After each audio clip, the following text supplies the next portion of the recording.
Hello and welcome to the Star Wars Universe podcast. Today I'm joined by Jeff Randall as we continue our trek through the Star Wars movies. We're taking a look at one of the lesser known, not very often talked about, but maybe quoted once or twice movies in the Star Wars oeuvre, which is of course The Empire Strikes Back. All that and more after a commercial break, over which we have no control.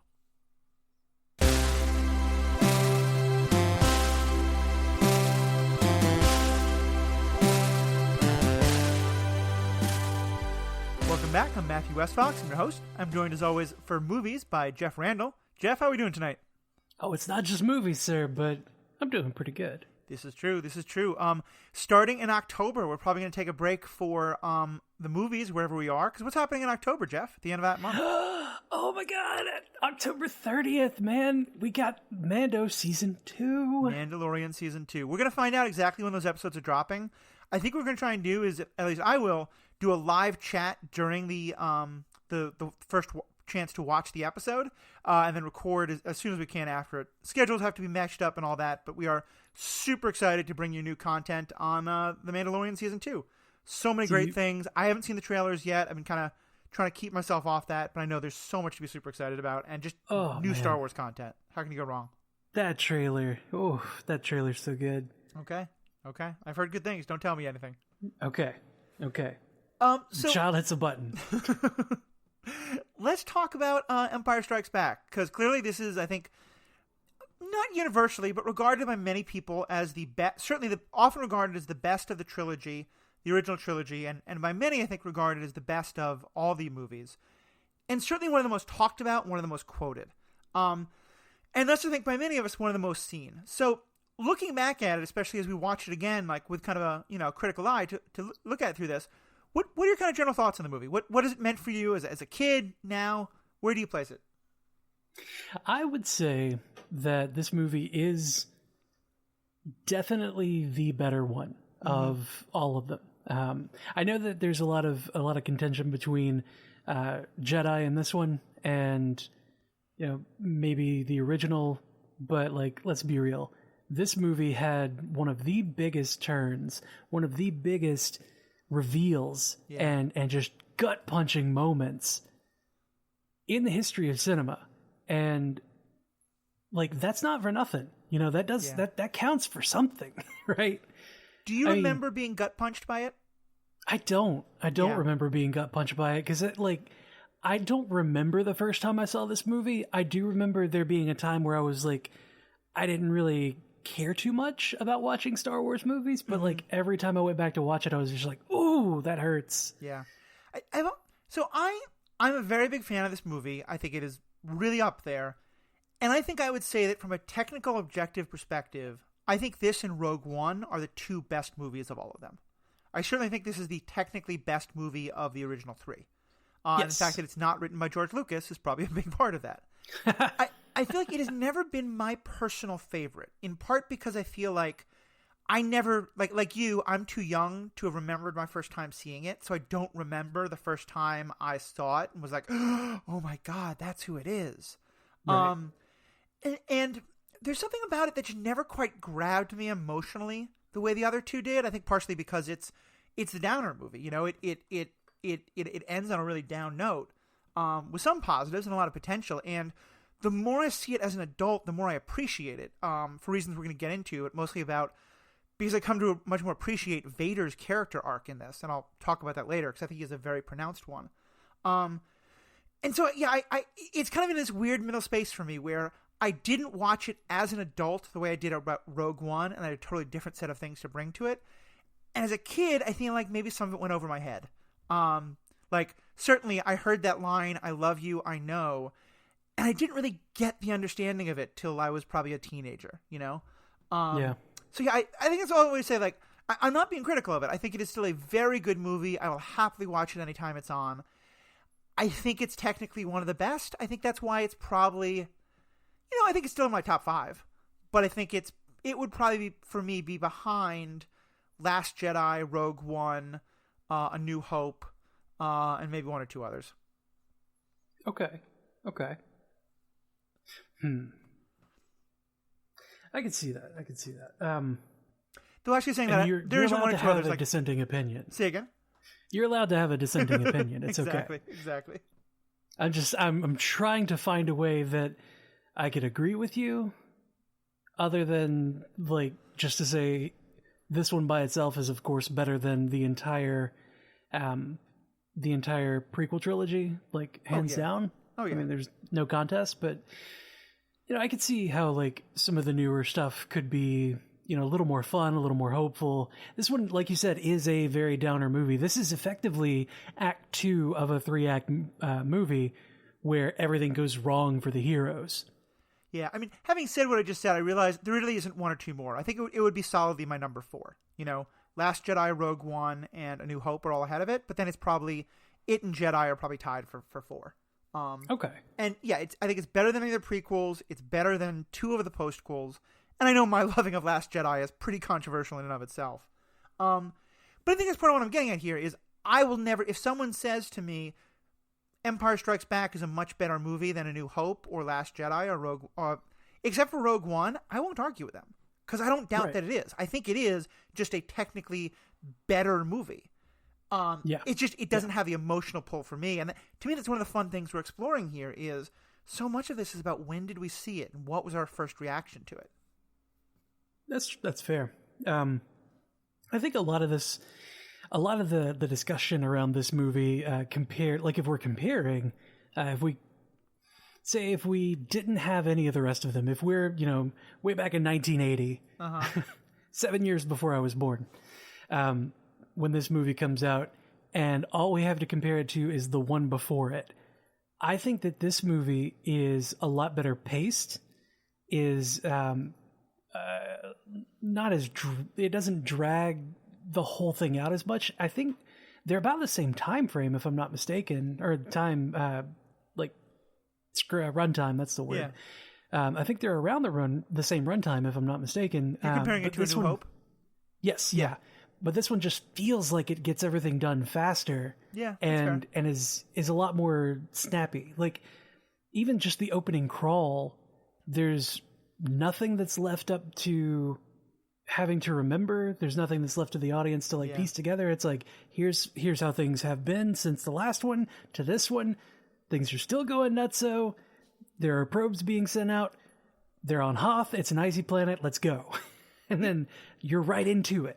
You know what I think it may be? I think and this is again part of why I'm praising it, of the first 6 movies, like before you get into the postquels, I think this is far and away the most adult of them. Like, I think it has the most adult themes. Like I said, it wasn't until much later when I was talking with my friend Paul Hoppy, who's been on this show and on Superhero Ethics a lot. I think actually one of the first really great conversations he and I had is where he convinced me that Darth Vader is the protagonist of this movie in many ways. Not the hero by any means, but that it's his story of his trying to figure out what he wants to do with his son and with the Emperor.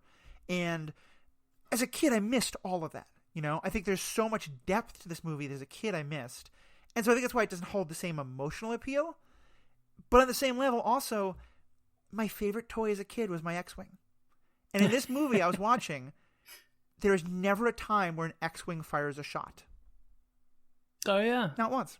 There's just no X-Wing combat battles, There's not really any big starfighter battles. There's the Millennium Falcon basically being chased by Star Destroyers and TIE Fighters and occasionally attacking them directly. And there's some great flying. But I think this is the only movie out of all 9 in which there isn't some big epic space battle. I think that's why for me as a kid, it just didn't hit me in the same way. Yeah. Yeah, and it, like I said, it's the second act of that 3-act movie where, Return of the Jedi is going to be the big finale of the thing, and you can feel it with this movie. Like it feels like everything is getting into place, and just kind of all throughout there's this tension that's building. Yeah, like even when Luke, when he gets into his X-Wing and he's like, okay, we're going to set a new course, and R2's like, he's doing his beeps that say, no, we have to go meet up with everybody. There's a rendezvous point. You haven't told anybody your plan. What are you doing? Yeah. And he's just like, we're going to the Dagobah system. You could feel like there's a notch higher on the tension that's going, and then it just increases steadily as the movie progresses until right at the end everything has gone to shit. It's so true. It's so true. Yeah, and like I said, I think if I saw this movie as an adult, it would be hands down my favorite. Yes, because I think in the same way that I feel like if I had seen either Rogue One or Last Jedi as a child, I probably wouldn't have liked those movies at all. Because there's so much complexity, there's so much depth that to a 6-year-old would not make any sense. Yeah, and Rogue One has, all of your quote unquote heroes die. Yeah. Like, that's no fun. That's no fun at all for a little kid. Yeah. I mean, and in some levels, that's like this movie ends on a down note, but also like there's a lot of hope in the end, in a way there isn't at the end of Rogue One. I mean, there's literal hope at the end of it, but here at the end, like Luke was defeated by Vader, but he got away. The Millennium Falcon Han has been captured, but everyone else is away, and we have this sense of like we're going to go rescue him now. It's an interesting sort of like optimism in the face of a lot of darkness note that I think is fantastic now and just went over my head as a kid. Yeah. And more to the point on it being a Vader movie, if you look back at A New Hope, Vader was just an imposing force, jerk. Yeah. And then in this movie, he's got so much more to do. Yeah. So much, like he's actually plotting things and he's having conversations that are not him giving orders and, choking people and telling them what to do. Like the conversation with the Emperor, where the Emperor is like, this is the son of Anakin Skywalker. Not even telling him, like, he's your son. Obviously, he knows that he is talking about like his past self, but he's like, this is the son of Anakin Skywalker. Like, he cannot be allowed to become a Jedi.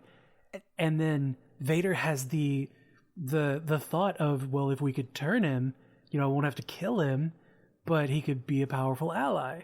He will, he'll join us or die. And seeing this villain have pathos, have, more to do on screen instead of just twist his metaphorical mustache is so much scarier. Yeah. And like, I have so many thoughts on that scene, both versions of that scene, because that scene is changed for these new versions. But let's kind of go, and do you have any other general things to say about the movie before we start going point by point? Because we will get to Vader, to be sure. No, not general thoughts. No. I think the other thing I would say, and this is again my like trying just for a moment to tear away all my nostalgia love and just look at it critically. The Empire Strikes Back is a terrible name for a movie. Like, it has become so beloved to us now, and all we ever call it is Empire, or like Strikes Back, and it just is resonance. But when you say the full name, you're just like, oh God, that's horribly clunky, like. Yeah, and it's not really even accurate. Yeah, like. Anyway, all right, so let's just get into the kind of the setup in the beginning. I really love the crawl because. And this is something we've talked about on some other podcasts that you and I have been on, but as well as some stuff on superhero ethics. I think there's often this idea of like, you win the big battle and so now everything is fine, and the questions become, what happens after the big battle? At the end of New Hope, it feels like we've won. The Empire has been defeated. Instead of actually like, the Empire is just as strong as it is, it's just that their one new toy has been blown up. Right. And I love how much this movie reminds us of that very quickly. Like, before, we only saw this tiny little picture of a bunch of, hardscrabble rebels fighting the Empire. But actually, there's just this huge galactic war that's going on, and the rebellion's been getting its ass kicked all along. And I just think that the opening scroll and the Battle of Hoth just does such a good job of establishing that. It's kind of funny. The opening crawl here kind of completely discounts all of the actions of Rogue One, because like, destroying the Death Star was such a big accomplishment in A New Hope, but then this opening crawl is just like, but that was a minor stumble for the Empire. Like, who cares? Like, they're still chasing the rebellion and got them on the ropes. It's like, okay, well, everything in Rogue One was pretty much for nothing. Great. I mean, I think it's supposed to be like, the Empire has you on the ropes, and they almost hit you with a knockout blow, and you prevented the knockout blow. Yeah, like you stopped the one big thing that would just destroy everything. And that's good. I mean, like, with the Death Star out there, the rebellion's gone, you know? And so it's great they did that. But yeah, you've not made any you haven't hit back yet, you know? Yeah, right? Like, you stopped their forward progress, kind of. The only other thing I'll say about that opening crawl is there's always a sort of, like, purple prose propaganda-ness to the scrawl. And, like, one thing it says is, you know, the Alliance led by Luke Skywalker. And I'd be like, why would you actually put Luke Skywalker in charge? He's just a good flyboy. And then also, once you actually watch what's happening, he's not in any way in charge. So that's just a bit of, like, you know, scene setting in the scrawl that makes no sense whatsoever. Yeah. I mean, they called him Rogue Leader. Yeah. On Hoth. And that's, like, kind of literally the last time that they see him in this movie. Yeah. Until the very end. He goes off and does his own thing. Yeah. He's just like, I'm not going to meet up with anybody, and I'm not going to tell anybody that I'm not meeting up with them. I'm just leaving. I also think interesting that once again, it takes a while before we have any dialogue. We're 3.5 minutes into the movie before there's any human dialogue at all. Oh yeah, human dialogue. Yeah. I was like, there's a lot of braying. Droids make noise, yeah. Tauntauns make noise. Oh man, this movie had so many blip, beep, boop subtitles. It was crazy. So, like, I might be able to just decode what R2 is beeping. You're getting close. So let's get into some of the things about Hoth. I love this battle scene. Like, this to me is probably... I was a real, like, war kid wow, that sounds terrible. But you know what I mean? Like, I loved war games. I was very interested in, like, reading about the histories of battles. And I liked video games that were, you know, moving troops around on a battlefield as the general. It's why I've never gotten into Call of Duty games. You know, I don't want to actually just, like, shoot people. I want to, like, move the square that represents 50,000 troops, you know? Right. And so I like a good ground battle scene. And the Hoth battle scene, to me, is so good. You know, it sets up what the different militaries can do. It sets up what the limitations are. It sets up this kind of, like, asynchronous fighting between the two groups. And there's some, like, the great scenes, you know, there are scenes like, you know, the tripping the AT-AT and stuff like that, where if you watch it again with a critical eye later, this doesn't make any sense at all. You know, why now that it's face first on the ground, you can shoot it one time in a sweet spot and blows up the whole thing. Suddenly the armor isn't that strong anymore. Yeah, but before the armor, it's just too much for blasters. You know, and I well know that, like, with a huge, you know, if you take a battleship and you cut a hole in it and you throw a single personal grenade into a battleship, the whole thing's going to blow up. I mean, that's how it works. Yeah. But all of it is just so, even before we get to the actual battle scene, like, first of all, this has perhaps one of my favorite unintentionally ridiculous but wonderful lines in, I think, all of Star Wars. A death mark's not an easy thing to live with. It's just like, it just sounds so ridiculous when you think about it. But I know what he meant to say. Yeah. It's funny, like when you were... I was thinking of a different quote when you were opening the episode, like, it's, you know, it's not that well known. Maybe it's quoted a little bit. Yeah, I'm like, yeah, the whole "I'll see you in hell." Yeah, like, it's a weird thing to say. Like, hey, your tauntaun will freeze before you get to the first marker. Well, then I'll see you in hell. Like, I think that's not hopeful. I think that's the first. Like, now, I recently worked at a game store where they had a very strict no cursing policy, and I was like, okay, cool, I know what cursing is. And in my mind, things like hell or damn are not curses. But I came to realize, no, they're considered non-family friendly words. And certainly at age 5, I knew they were, like, bad words you weren't supposed to say. This was the first time I heard someone say them in a movie. And I remember I always got this, like, nervous twinge when I heard Han say that. I'm like, is someone going to stop me from watching this movie? Is this okay? You know, that's such an adult word, which of course now is, like, ridiculous. Just a couple other kind of great things or ridiculous things in that first scene. So tauntauns are from Hoth, right? Yes. So they are acclimated to this weather. You would think. And maybe, like, during a snowstorm, they go inside, they go into a cave, they're not very good out at night. Okay. But I'm going to bet that a tauntaun has a better ability to survive a night outside than a human does. You know, maybe. He's got fur. And, like, they take the point of telling us there's like this infinitesimally small chance, like I think it's 1 in 912, which is not infinitesimal actually, but a very small chance that he'll survive the night alone. And what do? What's the Herculean thing he does? He builds a shelter. Like, they put Luke inside the Tauntaun to keep him warm just while they build the shelter, but Han never goes in there. I have no idea how they survive the night. It doesn't make any sense at all. No, it really doesn't. And honestly, I completely, like, before watching it again this time, I had completely forgotten that Han built the shelter at all. I'm like, how do they survive the night? Yeah, like, you forget that part. Do they, like, spoon inside the Tauntaun? Which, among other things, I think is like, okay, so now you're safe from death. And almost certainly going to die from some horrible infection. Like, right. That's not sanitary. You stuck this guy with open wounds on his face inside the body of another creature that you just sliced open. Yeah. Congratulations, there's now a pestilence running through the Hoth Rebel base. You're all going to die. Right. No, it's fine. He put his space diaper on and sat in the tube for a little bit. Exactly. A couple other things from it. Everything's fine. This is when, and we'll talk about it more at length, but this is when we first start to get like the complexity of the emotion between Han and Leia. And I love it because, and again, as a kid, it all went over my head, but like the idea of a person feeling an emotion that they can't quite name and that someone else is pointing out to them and thus making them even more defensive and not want to name it. Like that's a very relatable situation.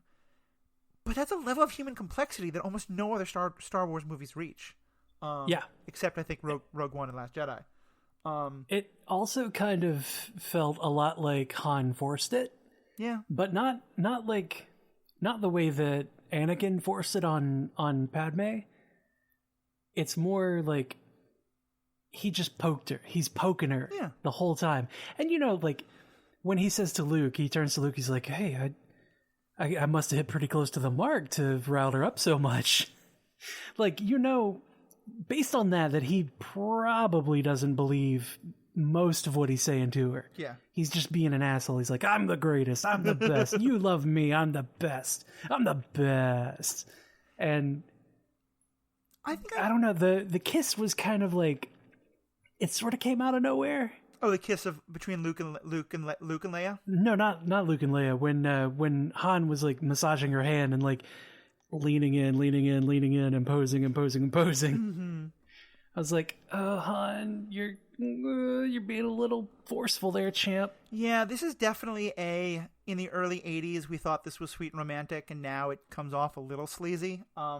Yeah, well, I mean, it's the football star. Yeah. It's the jock. I still think that I give him more credit. I think that she does have actual feelings for him a lot earlier than we think, and that she just doesn't want to admit it. It does feel a little bit like if the story were told today, it would not be told the same way. But I feel like compare this to Ghostbusters, for example. Like Bill Murray's character makes Han Solo look like the most woke feminist man you'll ever see in your life. Like that movie, the romance is so creepy. That's fair. And I think I like that interplay. I also think I used to think like, oh, so Leia wasn't really sure.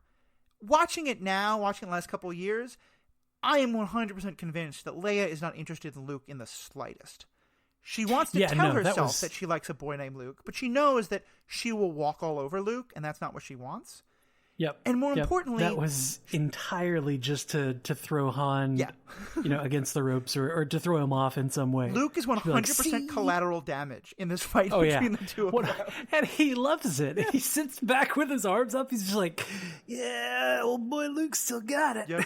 And Chewie has so much fun laughing about it. Laugh it up, Fuzzball. It's such a good scene. Do you think there's any chance that they knew that Luke and Leia were going to be brother and sister when they wrote that scene? Oh, when the kiss scene was written? Yeah. Probably not. Yeah, the story I've heard is that when later at the end of this movie, Yoda says there is another, that the writers didn't know what they were talking about yet, which is, makes some kind of sense. But yeah, I don't think they would have done that, then had them have the kiss scene. So yeah, and then we get the battle scene that we talked about. For some reason, I just love the ion cannon, like the idea that you can just shoot one or two bolts and take out a Star Destroyer. I kind of don't understand why every ship doesn't have them, but still, like, it's just a great little scene of, like, you know, David throwing a rock against Goliath. Well, my headcanon for the ion cannon. Sorry. My headcanon for that is that it requires such a big generator and such a large amount of power to fire the ion cannon that it's not something that a ship could have. Maybe? I think that makes sense now.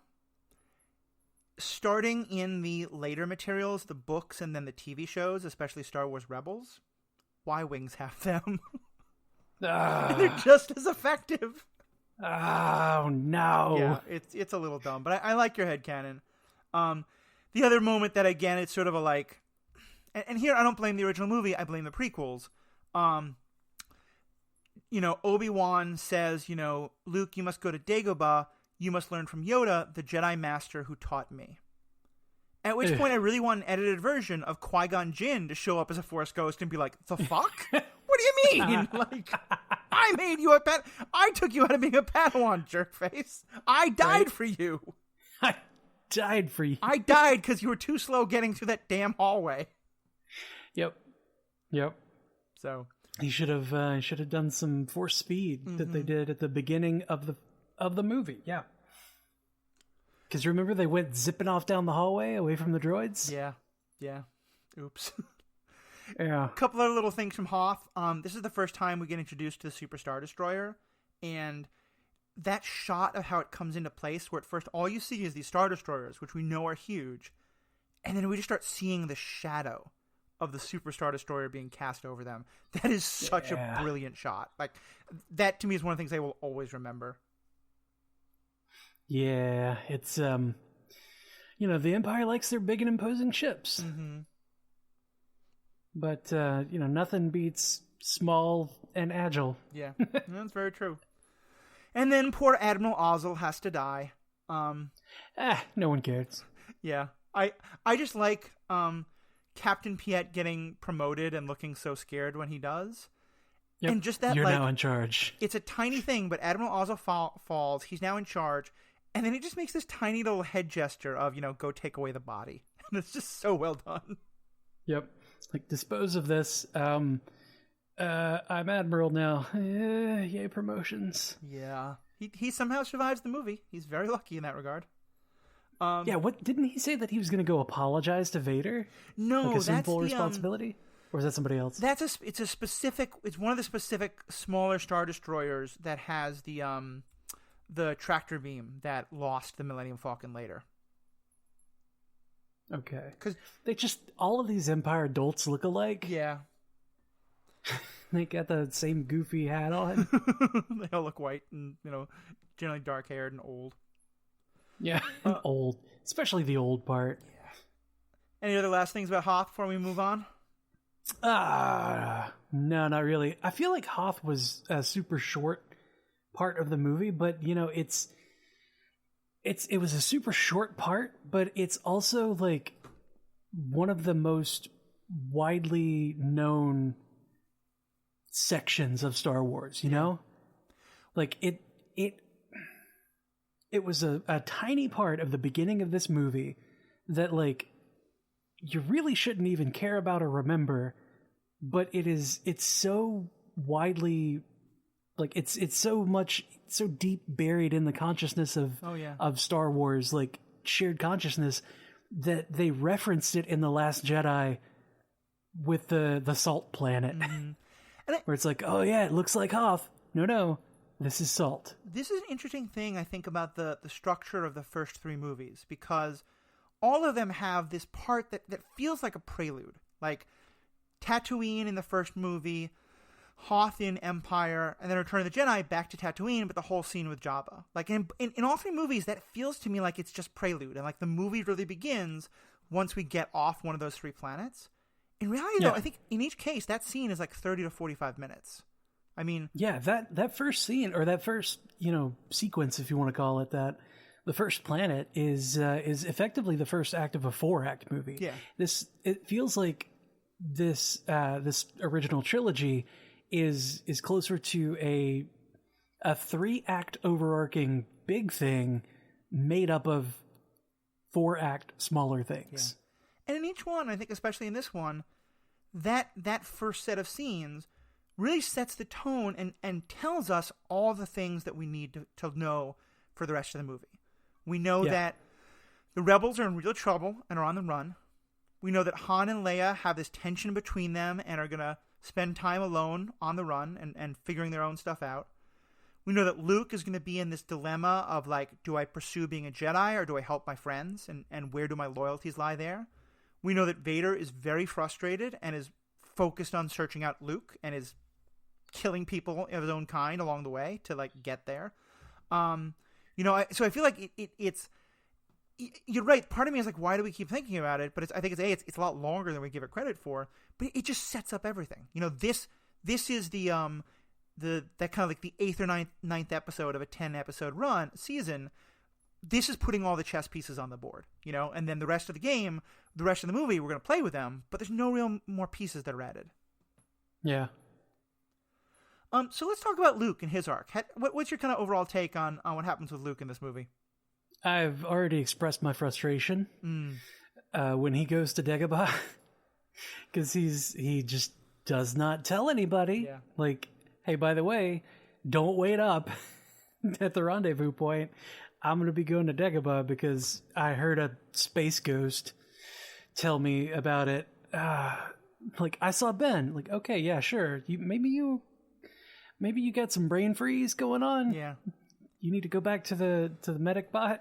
I think, though, that part of the point of it is, like, the whole movie is establishing that he is not ready to be a Jedi yet, in part because he has the same problems that his father does. And again, not even thinking about the prequels, just going on what the movies told us, that he was impulsive, that he was rash, that he let his emotions color him, and that he would take the easy path. He would take the immediate path and not be willing to sacrifice.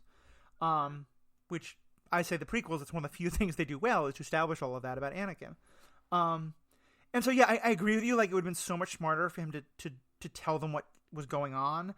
And if nothing else, to be, to maybe listen that Yoda and Obi-Wan know what's going on as well. But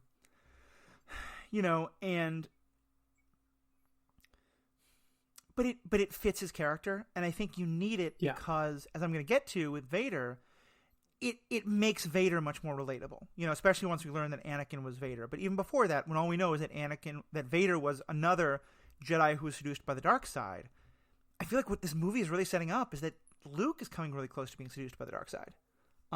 Yeah. Well, I mean, he asks Yoda, is the dark side stronger? And Yoda's like, no. It's quicker. It's, it's easier, seductive, but it's not as strong. Mm-hmm. And you'll know the difference when you're calm. And I was like, oh shit, man, Yoda's still got some hang-ups. Yeah. Like, Yoda may have gone a little bit crazy on this planet. Like, if we're going old, prequel trilogy Yoda to Dagobah Yoda, he's gone off his rocker a little bit. But he's got some hang-ups about what happened with Anakin and, the whole fall of the Republic, and you can see that coming through, that he's trying to play it off like, oh, I'm just a kooky old guy, and then he starts talking to Obi-Wan, and it's like, this kid's not ready, dude.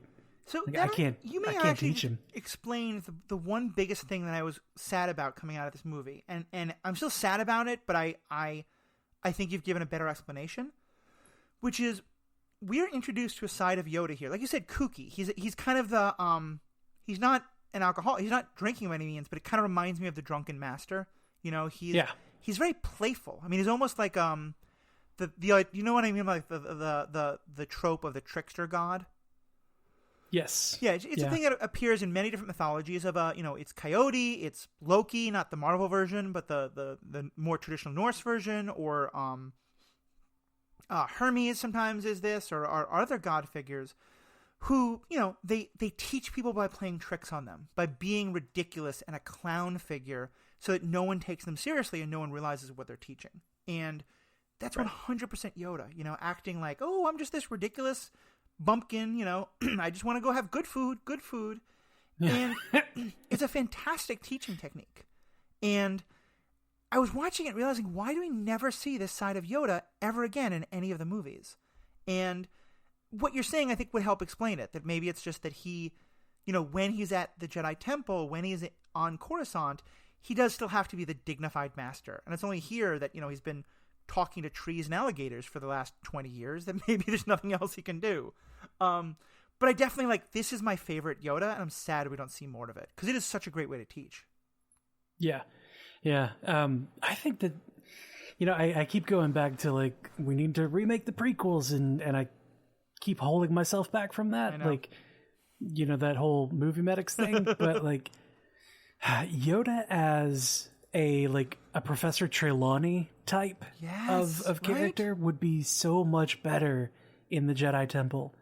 He could have still been this kooky, zany guy that they really just kind of keep around because he's occasionally a crazy good oracle. Or even, from the books, he could have been the Dumbledore figure as from the books, And again, we're quoting work by an author who I think we have very strong feelings of being problematic about, but it doesn't change the fact that those ideas are great motifs to draw from. In the books, especially the earlier books, Dumbledore is that. He's a kook.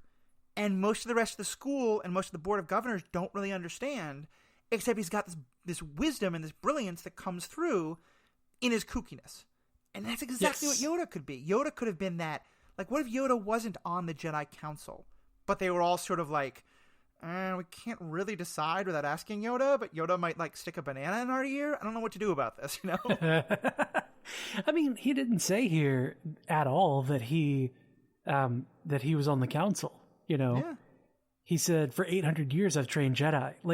He could just be the younglings trainer, and that's how you get through to little kids. You entertain them, you keep them engaged by entertaining them, and that's why he's so kooky and zany and perfect for it. Come on. Yeah. Oh, that would be so good. But I like that helps to explain it a little more. Yeah. And this is where so much of my, and this is the thing I probably love most about the movie. I've talked at other times about how the Jedi philosophy was a big part of my moral and ethical upbringing. And it's what Yoda teaches, and it's this idea of, you talked about part of it, but I want to quote the whole line. Anger, fear, aggression. Oh, beware the dark side. Anger, fear, aggression, the dark side of the Force are they. Easily they flow, quick to join you in a fight. If once you start down the dark path, forever will it dominate your destiny. Consume you it will, as it did Obi-Wan's apprentice. Which, first of all, it's brilliant. He doesn't say Vader, and he doesn't say Anakin. He just says Obi-Wan's apprentice. But that line is poetry. It rolls off the tongue so well. But it's also just such a great philosophy of, if you hate the thing that is evil, it's hating it is good, and you need to hate it, but it's easy to get consumed by that, and how much is that? That's the Punisher story. That's the Phantasm of Batman and the Phantasm. That's how many of our superhero stories are about a good person who hates something so much and gets so wrapped up in that anger that they become the villain. Yep.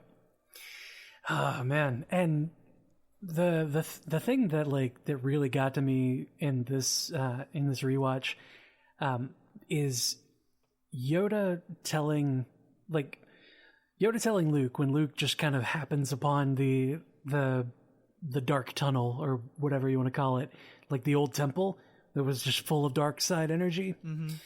He goes walking into it. Yoda's like, you're not going to need your weapons. He said, what's in there? He said, only what you bring with you. Yeah. And he says, you're not going to need your weapons. And then Luke just looks at him like, whatever, and puts on his weapon belt.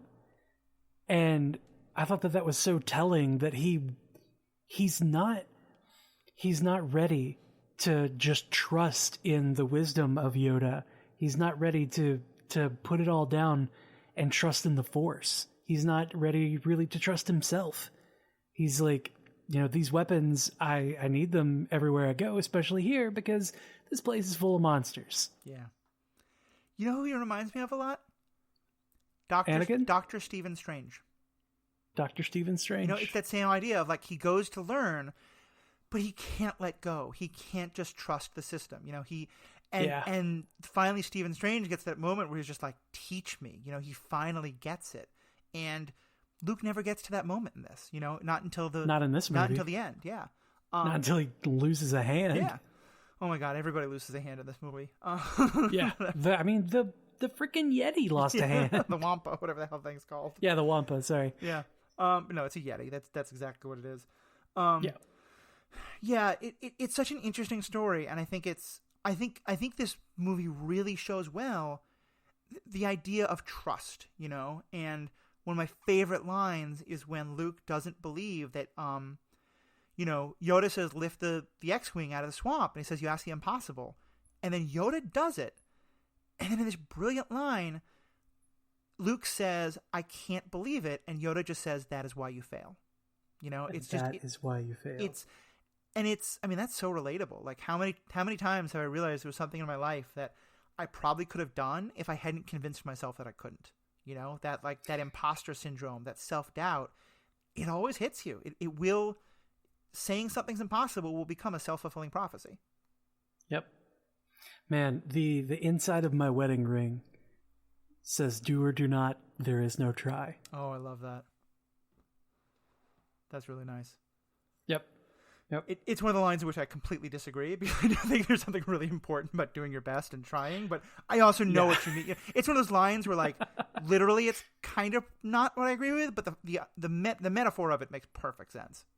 Well, in the moment is where it really fits more for that, like for the philosophy within Star Wars. It's like you either lift the X-Wing or you don't. Right. And your commitment to using the Force, it's basically like the Green Lantern, where it's based on will. Like you have to will it to be. You have to know you're going to do it, and then boom, it's done. Yeah. Otherwise, you fail. I mean, it's also to me what it also reminds me of is the Matrix. It's the there is no spoon.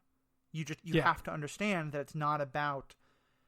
It's not about you. Right. It's not about like, is the Force strong enough to move this because it's so heavy? It's that once you really understand the Force, the weight of it doesn't matter, Yeah. It's irrelevant. Right. And yeah, so that's all just so good. And I feel like Luke still never really gets that. Yeah. Like even in the postquels, he never really gets that until like in The Last Jedi when he, makes a phone call. Yeah. And he hits that remote fight.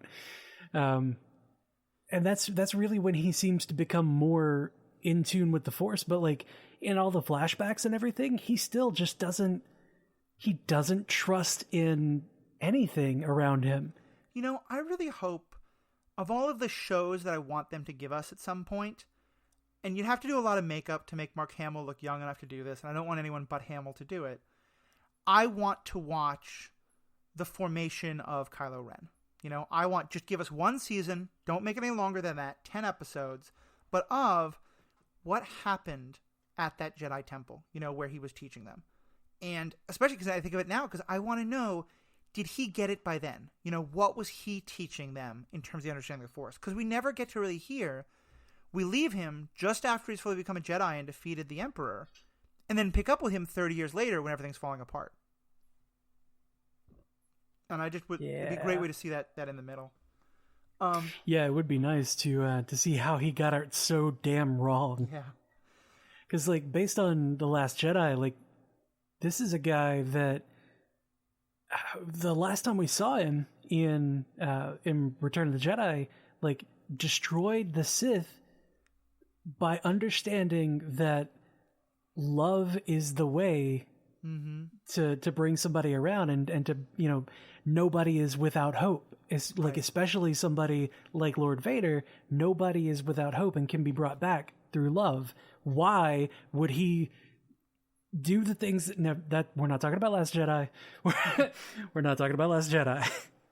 Well, but that's the thing is like, that's in return, that's the thing he knows that Yoda and Obi-Wan never figured out. Obi-Wan says Vader can't be saved. Yoda says it will forever dominate your destiny. They both believe once you go to the dark side, you're never coming back.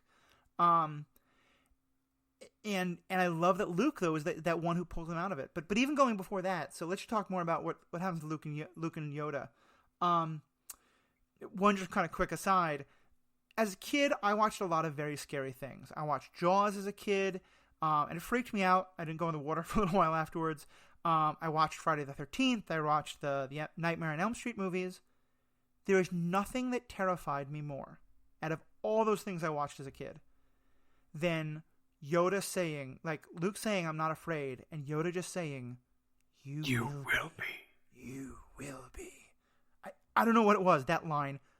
Like, to the point where, like, as a little kid, I couldn't remember if Yoda was the villain or not because that line was so terrifying.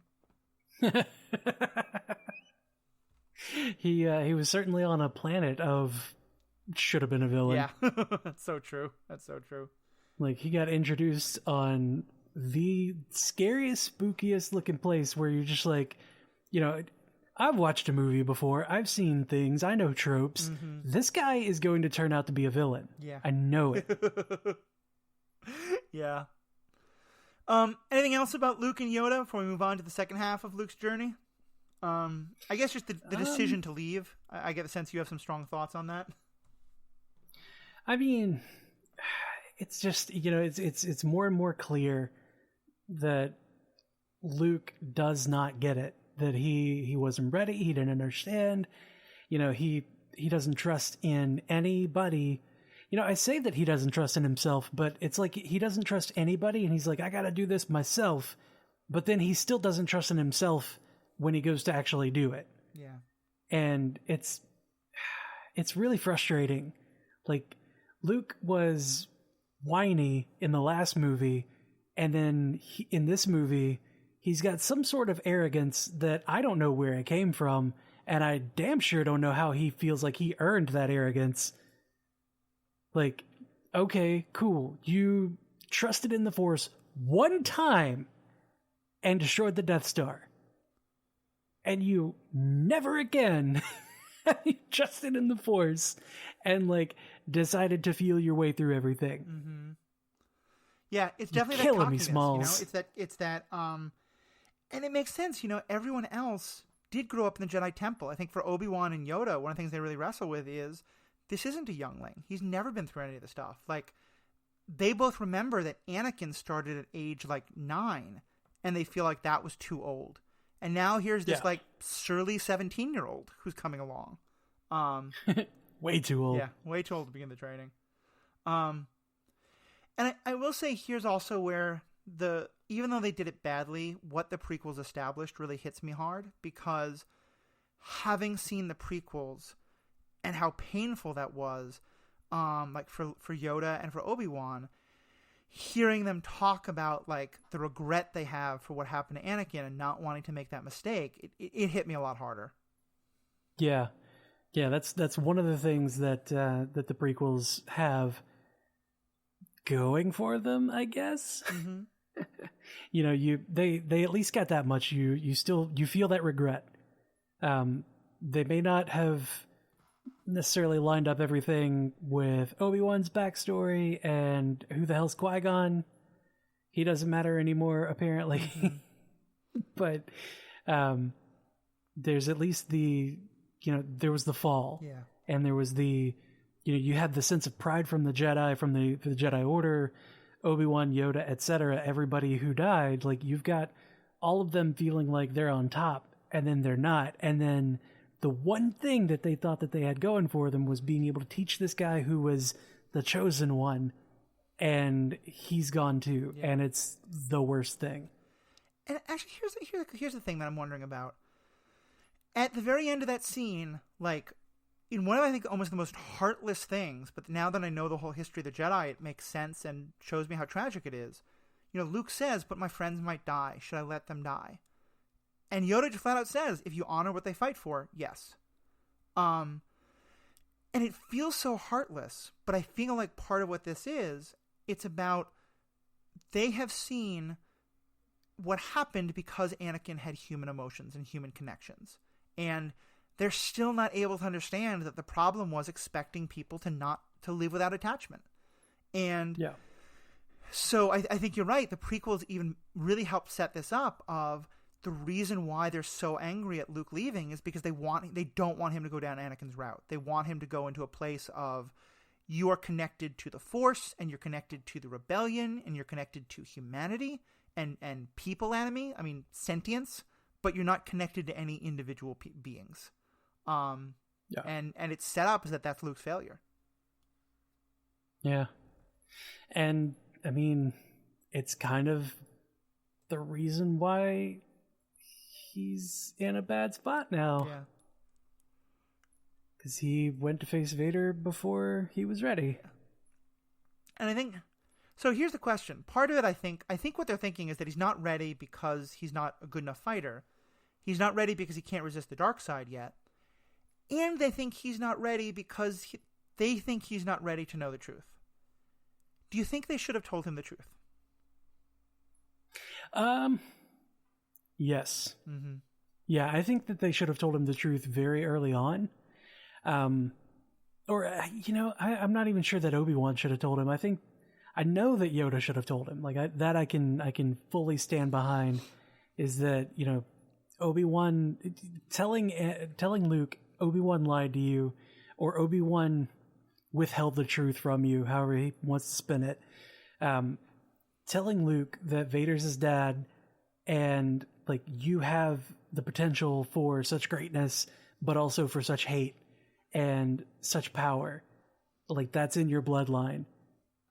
And you see what he's become. Yeah. This is why you need to, be careful of the seduction of the dark side.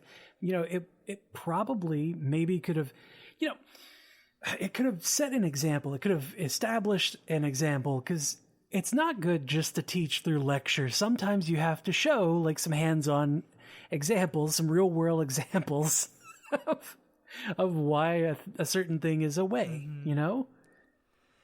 And I think that could have been a very good teaching tool to be like, look, dude, like this is, I know what I'm talking about. I've seen it. You've seen it. It's right there. Especially because, and granted, this is only because we know it because of the prequels, but even from these movies, they've established that mostly it's Obi-Wan's fault. Like, in the original trilogy, it's not Yoda's fault. In the prequels, it's a little bit his fault, but Yoda's the one to keep warning against it, saying, like, I don't want them to train you. I think this is dangerous. But given all that, even if we don't know the prequels, we know that Obi-Wan has all the guilt about it. I can understand Obi-Wan thinking he's protecting Luke, but in many cases also he's protecting himself, because just the colossal guilt that he feels, but also maybe he thinks if I tell Luke, Luke will abandon me, and then he won't learn what I can teach him. So he can kind of justify it to himself, but it's somewhat a defensive thing. But if that's the case, it should be easy for Yoda to say, look, Obi-Wan is in this very difficult situation. This is why he can't say this, but I need to tell you. Of course, they don't do it because, that wouldn't make it as good a movie. You don't get the great punch of the reveal. But yeah, I feel like they should have told him.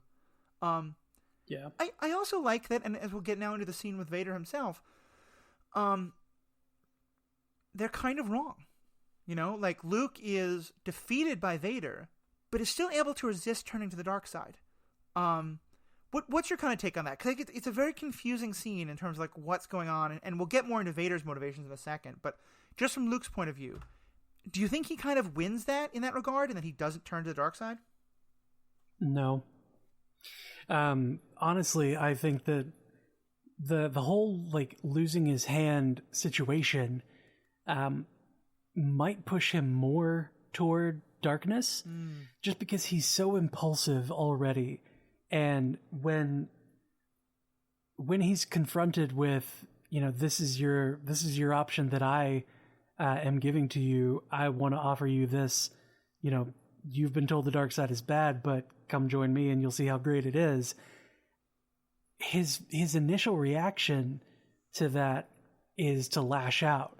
Yeah. And that's kind of his initial reaction to most things that go against what he wants. Like, when he was a whiny little kid in the first movie, it was, I want to go to the power converters. Like, power converters. He lashes out with words, but here, like, I've got a lightsaber, so I'm going to lash out with that. He's impulsive, and he wants what he wants right now, and he's impatient, and like all of the things that Yoda says about him, they're absolutely true. And all of that is leading him down the dark path, leading him to the dark side. I really only think that it's a matter of plot that keeps him away from the dark side. Just because, like, I think that now he's got the seeds planted of, well, I'm not strong enough like this. I learned a lot from Yoda, I think. Like he didn't actually learn shit from Yoda, basically. He did some PT with Yoda and then got a lecture.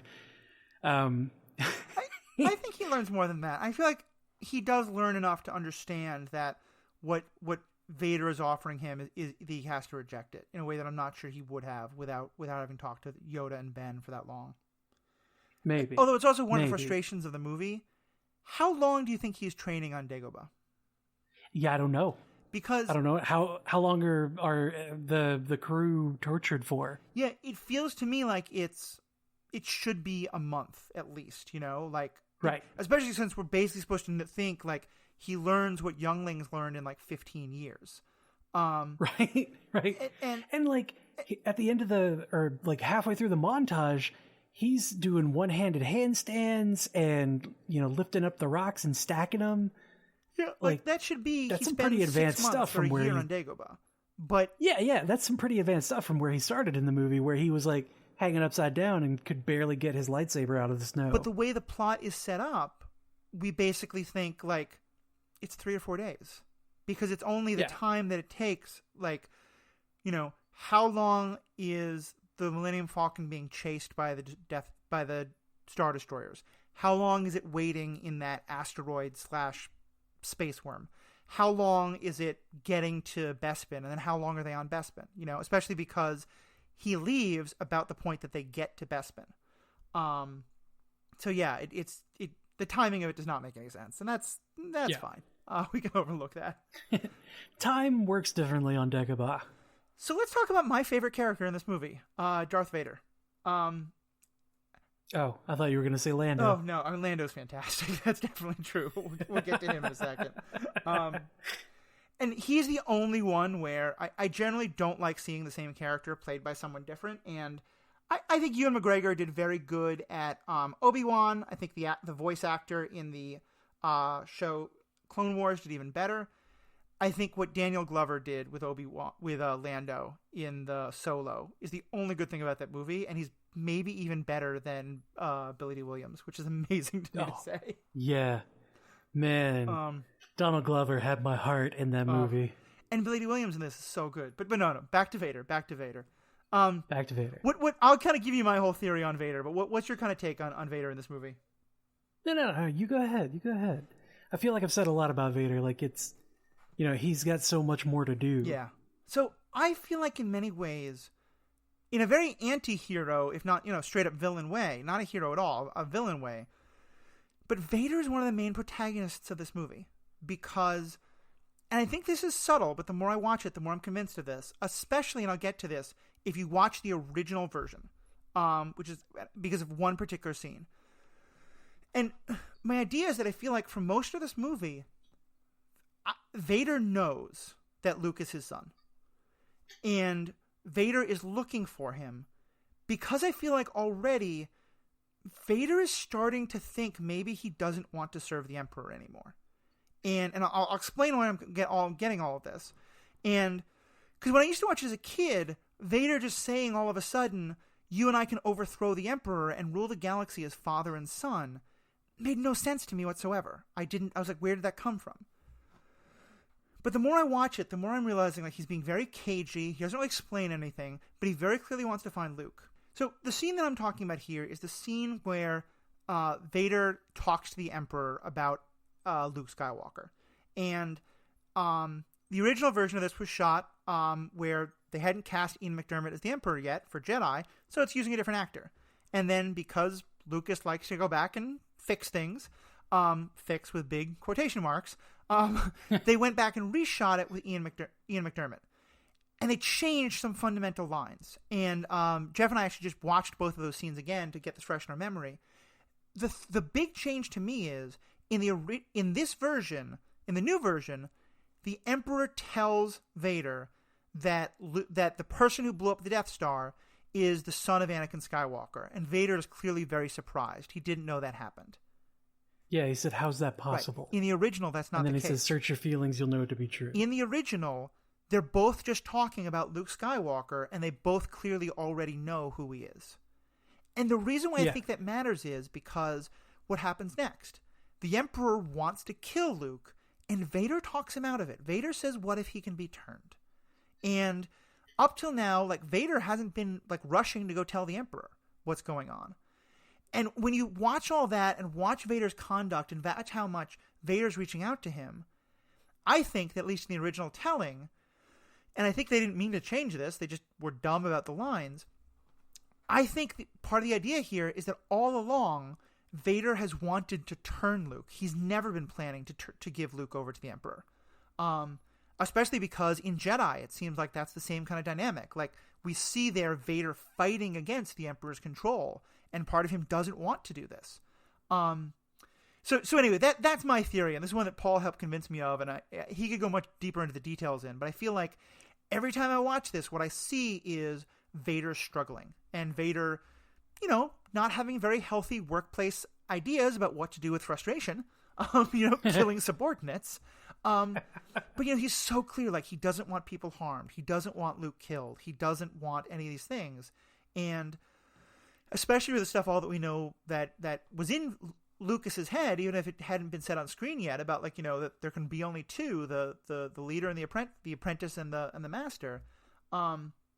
My take is that Vader has all along been wanting to save Luke, turn him to the dark side, and then the two of them take on the Emperor together. And that a lot of this movie is about him coming to that and wrestling with his feelings about the Emperor. Yeah. And, that scene that we're talking about, it's not... I don't know, the addition of those extra lines, because I feel like that's really all that changed, is like the actor got swapped out, but most of the lines are still the same, except for the addition of this is the offspring. Like, I have no doubt that this is the offspring of Anakin, and Vader's like, how could that be? Well, it's not just that. It's the way the Emperor first talks about him as the rebel pilot who destroyed the Death Star, and then says, I think it's the son of Anakin. In the original, they just start talking about the person named Luke Skywalker. Yeah. And so to me and he calls him the son of Skywalker. Exactly. Must not become a Jedi. Yeah. And that happens in both the old and new version. Yep, definitely. It's just, I don't know. It feels like maybe it's a little bit pandery in the new version. Yeah. Like, we as the audience we're smart enough to put that together, maybe, or no? Well, but do you think there's a difference there of that in the second one that Vader is surprised, where in the first one there's no indication that Vader doesn't already know this? Well,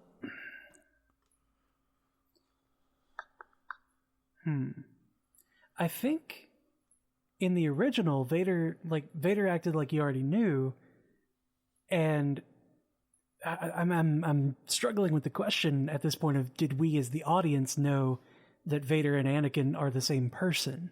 I don't think we do. I think that's the point. Damn. So by changing it, by updating it, in quotes, Lucas basically undercut that whole reveal in the new version. Well, I think because he knew that by the time people were watching the new version, they probably would know already. Doesn't matter. I mean, it's still bad. Yeah, I'm not saying it's good in any way. Like, that's my whole point. I feel like it totally undercuts the power of that scene. I feel like part of the real power to me of that scene is that the Emperor is a little worried, because the Emperor he's wondering if Anakin is still in there anymore, and then if Anakin is wanting to go save, Anakin rescuing his wife and his kids was what started this whole thing. And there's a great tension there. If Anakin knows, and the Emperor's like, let's just go kill this guy instead. Maybe you should stop, like, this whole thing you're on. Okay, try to turn him. Let's see how that goes. Like, and all that's lost in this new version. Yeah. Man. Anyway, that's my take on Yoda's Vader's arc. What's your take on it all? I mean, it's a little bit frustrating that all that got thrown away. Yeah. It feels like it all just kind of got pissed away. Damn. As far as Vader's arc, it's knowing that there's always two, and it's always a master and apprentice, and that they, the master should always be watching for the apprentice to usurp him, and especially if the apprentice gains an apprentice, like that's when you got to be super careful. Or if they're talking about gaining an apprentice, like, hey, yeah, we can turn this guy. Like, oh yeah, can we? Who's gonna turn him? Who's he replacing? Right. Like, that's my question. So having Palpatine be uncertain of Vader's motivations, and kind of being on edge about it, I would like that more. Yeah. Because that puts that power dynamic back into play in a way that tracks with everything that we've learned. Right. Well, especially because, and again, this is what we know of Sith philosophy. The Emperor knows that, okay, if maybe Vader's slipping a little bit, he's lashing out at his subordinates, he's not getting the job done. Anakin is sort of poking his head back up. Sure. Yep. Let's egg on a confrontation between Anakin and Luke, and if Vader kills him, great, Vader's back. If Luke kills Vader, cool. Now I have a better apprentice in Luke instead of Vader. And in Jedi, that's exactly what we see. He wants them to fight to the death because he thinks whoever wins will be my apprentice, will be my new, servant. Yep. Other things about Vader, it's kind of messed up that he decided, like, let's do this thing that has never been performed on an organic life form, in order to transport them across, like, as a prisoner, to transport them across the galaxy, and let's test it on his friend. Yeah. Well, like, that's messed up. I think if there's one thing that the Jedi and the Sith share, it's that they have almost no respect for life that isn't Force users. Like, and for the Jedi, it's we have to respect all life, but not to care about individuals. For the Sith, it's like, screw them, just the gun under your boot. But neither one of them really understands the concept of collateral damage very much. Yeah, right. Like, it's kind of like, do no harm, your will be done, and then the Sith is just like, your will be done. Yeah, pretty much. The Jedi have a very screwed up understanding of what do no harm does, because they basically mean do no harm on a planetary scale. Like, they're a very utilitarian kind of like, right. If 10 people are mildly sick, but they might get 200 more sick, you kill those 10 to preserve the 200. Yeah, you kill all the younglings. Yeah, that's the Jedi too, Whereas the Sith, it's just like, who gets in my way? Right. A couple of things about Vader. In that fight that they have, one thing and this again to me is one more piece of big evidence here. Vader is so proud of Luke during that fight. Like, he scolds him, but like, that moment where Luke jumps out of it. At first, when Luke falls into the carbonite pit and Vader says, all too easy, he sounds disappointed. And then he sees him jump out. Impressive. Most impressive. Like, to me, this is kind of like the scene I've seen in some movies where, like, a dad has been beating up on his son too much and the son finally fights back. And the dad's nervous, but also kind of like, yeah, I taught my kid to stand up, Good for him. Oh, shit, I got to duck that punch. But, especially because it's not, Vader toys with him, but Luke gets in some good shots. Luke hits his arm. Luke knocks Vader back a couple times. And I think Vader's really proud of that in this way that's just a very, like, screwed up father and son dynamic. Yeah. I feel like the whole time he was toying with him, like it was cat and mouse, and Luke thought that, like, Luke's playing checkers and Vader's over here, like, 3-dimensional chess. Yeah. I think that's a part of it, but I also think that Vader starts out underestimating Luke and then is happy to see that he's wrong. Yeah. He's still leagues ahead of him as far as Force mastery. Right. But, he does have that bit of pride where, like, yeah, you're coming along. You're making you me only work started for this, learning Force things yesterday. I might have to take my arm from behind my back. I love that line. We can end this conflict and bring order to the galaxy. This is the seduction of fascism. This is we will make the trains run on time. And I think it's one of the things that, honestly, the show Mandalorian really gets into so well, but that's been a kind of theme throughout all these movies, and that is certainly a theme in the world today and in history of when there's situations of great disorder and great chaos and no one quite knows what's going on, like a strong leader who will just make the trains run on time and tell everybody what to do and where to go and who's a good guy and who's a bad guy. That's very appealing. And I can understand why Vader thinks that's the right way to go. I mean, I just remember the client in The Mandalorian going, "Look around you." And I'm like, oh, he's right. Yeah. You see why the First Order rose. You see why there were people who supported the Empire, when it first got started. Man. Anything else about Vader and his arc? I found it is Captain Nita is the second person he killed, and so that's why Admiral Piet survives, because it's just the commander of the particular Death Star who gets Star Destroyer. Star Destroyer, thank you. Who loses the Falcon and the tractor beam. Okay. And I think that honestly one of the most terrifying moments is there's an old thing of like, when the person doesn't lash out, when they just get quiet, that's even scarier. And just the pure menace of Vader watching them go away, watching them jump to light speed, Piet looking so terrified, everyone on the bridge crew looking terrified, and Vader just like takes a deep breath and just walks away. And it's just like, you can see how frustrated and annoyed he is, and you can see how everyone there is like, okay, there's another shoe, and it's going to kill me when it falls. When will another shoe drop? Giant shoe that's going to murder me on drop. Mm-hmm. The pea spot on their pants is growing. Yes, very true. Any more on Vader, or should we move to Han and Leia? Let's move to that forced relationship. Yeah, so you're not a true romantic. It sounds like you didn't love that dynamic. Well, like we said earlier, it's a dynamic that was okay in the 80s and is not so okay these days. Because repeatedly she says no, and he's still just like, "I'm the best. You love me. You love me because I said so." And she's like, "Shut up. You're an idiot."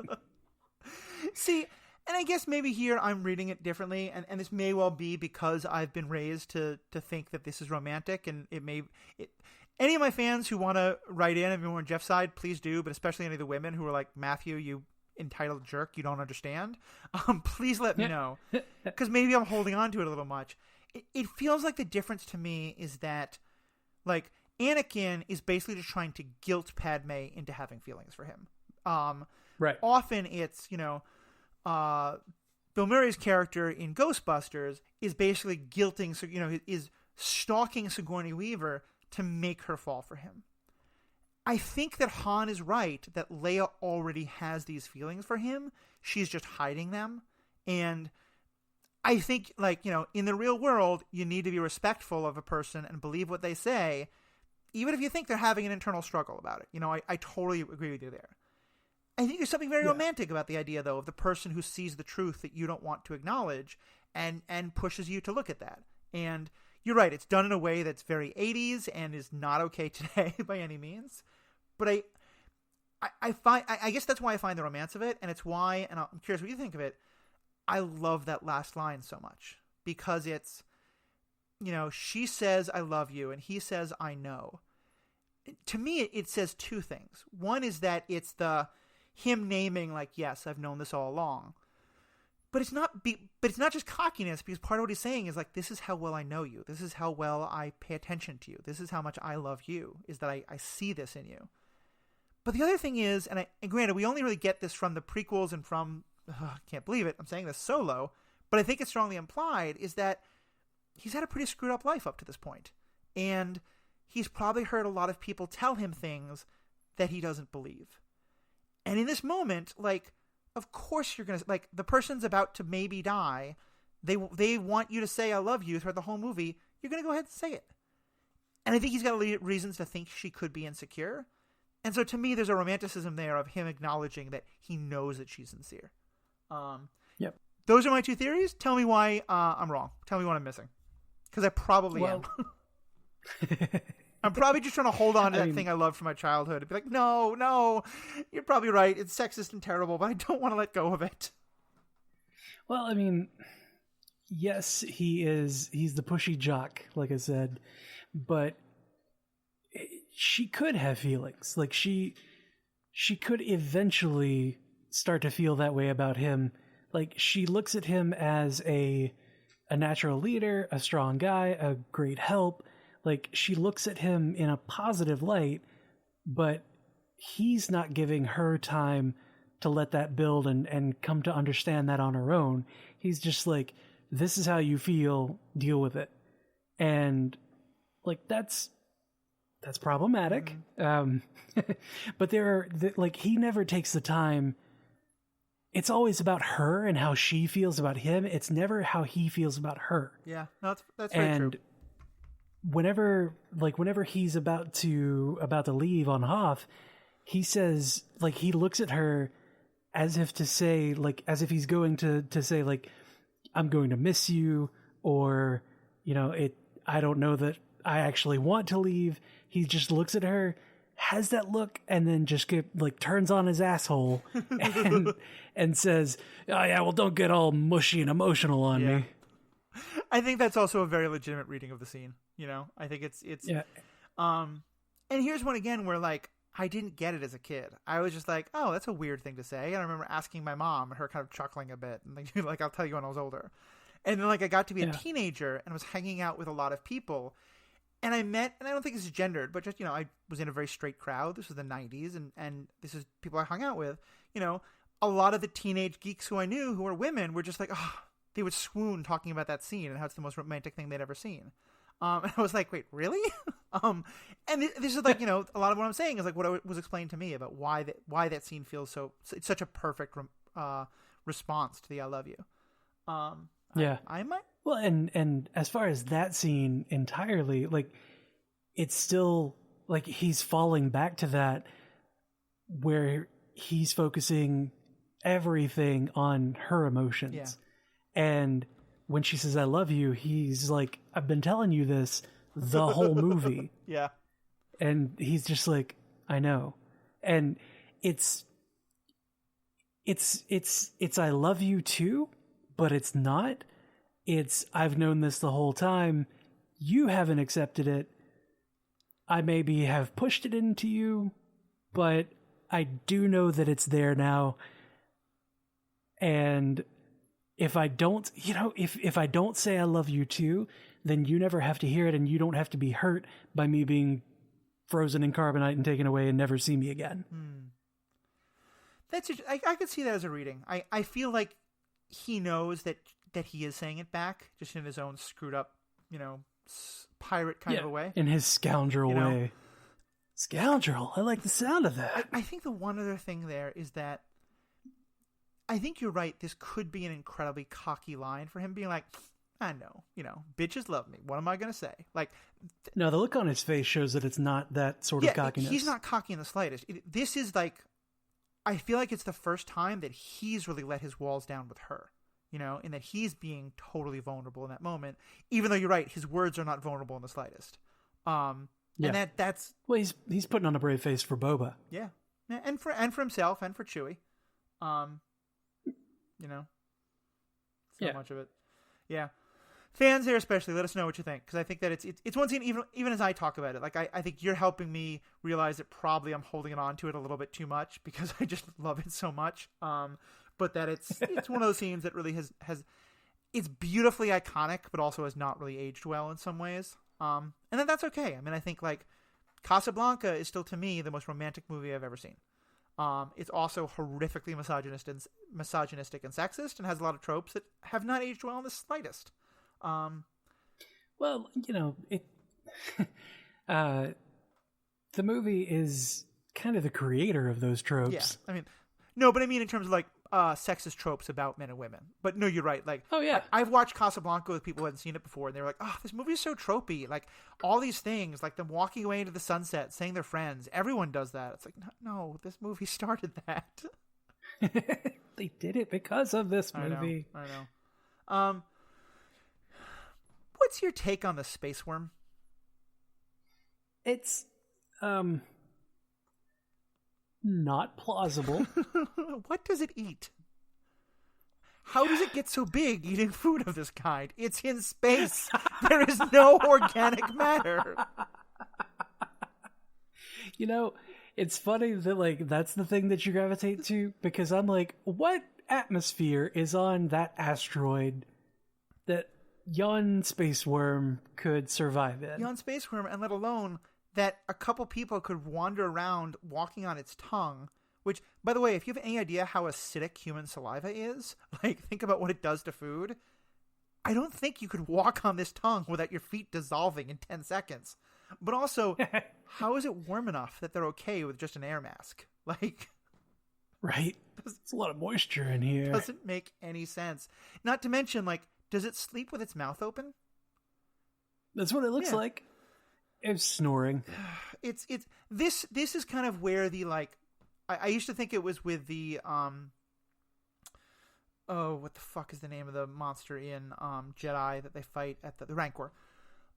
Rancor. I used to think that it started with a Rancor, but really no, it starts more here. Like, there's an obsession now with big angry space monsters, you know, and we get it in all the prequels. We get it with the Rancor. We get it with somewhat in some of the later movies that we just don't need. You know, it's the big fish that are chasing them in Phantom Menace. It's a cute idea of, like, the cave that isn't really a cave, but it just, when you think about it, it just makes no sense whatsoever. Yeah. With it not being, like, there being no atmosphere, there being no realistic things for this worm to eat. You know, honestly, I mean, if we're talking, like, physics and biology, if we're talking biology and physics, like physics especially, there shouldn't be any sound going on from any of the explosions or the starfighters flying by. None of that should make noise. And it would have been neat if, like, okay, so the thing snores, you know, it's snoring with its mouth open or whatever while it's sleeping. You don't hear anything until, like, they're flying in, you don't hear anything, and then once the Falcon sets down and you've got that physical connection so that vibrations can go through the ship, then you hear a snoring sound. That would have been kind of fun and kind of, like, more accurate, but they put on a mask and then walked outside, and they should have, like, immediately depressurized. Yeah. Because there shouldn't be any atmosphere. And he's like, there's a lot of moisture here. There also should not be a thing if you're on an asteroid with no atmosphere. And like, maybe there's some sort none of, like, of this makes any sense. Atmosphere to the creature within itself. Although if its mouth is gaping open, that doesn't make much sense. And you know, those teeth, like, that mouth, that I saw it. That cannot make a seal. Yeah. There's no creating a vacuum there. Yeah. It's you think about, like, our teeth, and our teeth, like, are two flat lines. This is a bunch of spikes that, like, close together. Yeah, that's not gonna work very well. Couple of other just little things in terms of Han and Leia. You know, the whole point at the end of the last movie was that the thing that motivates Han to turn back is to save his friends. And I love that we see that part of his character is still very much alive and well, in that he's the one willing to risk death to go save Luke. It just, I think I've referred to him before, that Han to me is the grumpiest of grumpy Hufflepuffs. Because he is a Hufflepuff. He will do anything to save his friends. He will just be so mad about it. And I feel like we really see that at the start of this movie, just in terms of, like, you know, he has this death mark. He has to go back to Jabba, but this is what motivates him. Speaking of Jabba and having to do that, I like in this movie that they don't just completely ignore the fact that he still has a debt to Jabba that he has to pay. I like that, you know, him coming back and getting a medal and saving the Republic or whatever, like, all of that's all well and good, but, like, dude, you still got debts to pay. Like, we still got a bounty on your head. This part of the universe I like that stop. They didn't forget about it. Yeah, exactly. And having that be a major motivator for him as far as where he needs to go, where he wants to go, and then ultimately where he ends up, I think is a great part of the story, where you're part of, or it's great writing, great storytelling, as far as how do we have something bad happen to Han too? Yeah. Like, we need something bad to happen to literally everybody at the end of this movie. What do we do for Han? Well, he still had a bounty, right? Yeah. It's also why that. It's also why I think that scene, why I continue to hate the addition of Jabba to the first movie, because the original way it's told, we hear about Jabba because of the conflict between Greedo and Han. In this movie, we hear, like Boba Fett, who looks terrified, like he wants to make sure to keep Jabba happy. All these people are trying to keep Jabba happy. We have built the menace of Jabba up over 2 movies so that when he's finally revealed in the third, there's all this payoff. But when we've seen him be ridiculous and make puns and let Han walk on his tail without immediately killing him in the first movie, all of that's gone. Like, it just takes away. Yeah. There's so much menace, off-screen menace, which is such a hard thing to pull off to Jabba that's built in this movie that just all goes away. Yep. And, like, Han talking to him the way that he did and saying, like, no, you're not getting 15% or you're not getting 25%.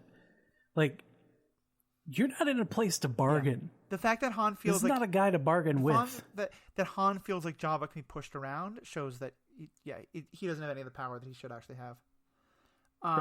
Right. We are introduced to Boba Fett in this movie, who, I'm still like, Boba Fett is so built up to be so damn cool. And, like, I'm enjoying the Mandalorian stories, but you go back and watch it, you're like, all right, he's a bounty hunter who figures out the garbage trick and looks a little bit badass. Like, what's the big deal? And he goes down like a little bitch in the third movie. Like, to me, I want to know about, like, the lizard man guy with the fangs on his feet that hang over the edge of the deck. Like, that's the guy I want to learn more about. That guy looked cool as hell. He did. He growls. It's kind of awesome. Yep. And we saw, what was it? We saw Taika Waititi, but... Yeah. He's back. That's an addition. Maybe I don't that's mind. where he started. Things like that, I have no problem with. Excuse me. Yep. All right. So let's go ahead. And with Boba, we saw him for like all of 2 seconds in the first movie. I believe it was part of the additions. In that Boba or in the Jabba scene, like once Jabba leaves, Boba's one of the guys that's with him. And I feel like that's, I don't know, that feels forced? Yeah. Wrong? I mean, I think it's supposed to be, Boba Fett does not work for Jabba. He's a bounty hunter. And then when Jabba is so impressed by him bringing Han that he basically gives him this like really cushy job. And it's like, oh, look, I can like, flirt with Twilight dancers and like have a good life here. Sure, I'll stick around. But yeah, him just being like a henchman for Jabba takes so much away from that character as well. Yeah. Lucas did a whole lot to undercut his own characters. Yeah, it's one of those things where you don't know if either A, he didn't realize what he was damaging, or like he didn't remember, or just like is a whole bunch of this movie accidental genius, or people who took the bones of what Lucas did and filled in the details better than Lucas ever could. I have no idea. Yeah. Anything else on Han and Leia, or can we move on to the true star of this movie? Tell me who the true star of this Lando movie is. Calrissian. What's your take on Mr. Lando, smooth as space silk? I don't think he's that smooth. I like his capes. I kind of find him to be an asshole, though. Like, he's in it for the money. He's in it for... Like, he betrays them the first chance he gets. Yeah. Like, he comes around at the end, and he gets the Falcon out of there, and he gets, Leia out of there, and I guess he gets Luke out of there, kinda. Yeah. But just, he's a bit of a prick. Yeah, I mean, and even before that, like, we're talking about the Han stuff and how it aged. I get that in the early 80s, Lando was like this incredibly flirtatious, romantic, charming character. And maybe there are many who still see him that way, and I want to honor and respect that. To me, he comes off as the kind of sleazy that makes my skin crawl. Yeah. Yeah. And it's, again, like, I don't think I thought that 10 years ago, but watching it now, I'm just like, oh God, this is so terrible. Yeah. I mean, it makes sense that he would have been a friend of Han Solo back in the day. You know, because the skis ball would definitely hang out with the jock. I am a little. I feel like, I mean, the hero turn, the face turn that he makes, the opposite of a heel turn. In many ways, it's a more extreme version, but I think it's the same. It's the same thing that Han went through. You know, he thinks that he's doing the right thing. Objectively, he is doing the best thing for him and his people of, like, making this deal with the Empire.